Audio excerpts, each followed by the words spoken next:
ఎప్పటికప్పుడు తాజా వార్తలను అందిస్తున్న D6 న్యూస్కు స్వాగతం. బీసీలకు 42% రిజర్వేషన్ల సాధనకు రేపు చేపట్టనున్న రాష్ట్ర బంద్ విజయవంతం చేయాలని బీసీ సంఘాల జిల్లా యూత్ అధ్యక్షులు, NSUI జిల్లా మాజీ ఉపాధ్యక్షులు దోమకొండ రమేష్ కోరారు.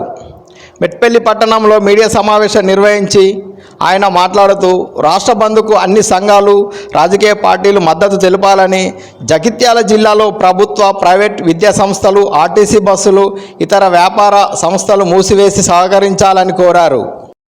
నా పేరు దోమకొండ రమేష్. నేను బీసీ సంఘ జిల్లా అధ్యక్షుడు యూత్, జగిత్యాల జిల్లా. రేపు శనివారం నాడు బంద్ విజయవంతం చేయాలి తప్పకుండా అఖిలపక్షం. కానీ ఇందులో మేమెంతో మాకంతా అసలు 42% రాష్ట్ర ప్రభుత్వం నిర్ణయించి ఆమోదించింది.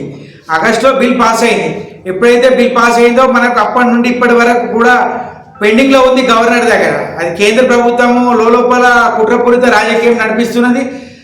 గత ప్రభుత్వం నడిచినటువంటి బీఆర్ఎస్ కూడా కుట్రపూరితంగా నడిపించి ఇది బిల్లు ఆమోదించకుండా చూడడం జరుగుతుంది. సుప్రీంకోర్టు నుంచి స్టే తేవడం, ఇదంతా బీఆర్ఎస్ బీజేపీ కలిసి ఆడుతున్న డ్రామా. తక్షణమే అఖిల పక్షము ఒక బీసీల అంతా కూడా ఐక్యతమై, minority BC, SC, ST, BC అంతా ఐక్యతమై మనము మన హక్కులు మనమెంతో మనమంతా 42% బిల్లుని కంపల్సరీ తక్షణమే మనం మొత్తం ధర్నాయుక్తంగా రాష్ట్ర వ్యాప్తంగా బంద్ విజయవంతం చేయాలని విద్యా సంస్థలకు, వ్యాపారస్తులకు మరియు కళాశాలలకు అందరికీ విన్నపించుకుంటున్నాం. జై బీసీ.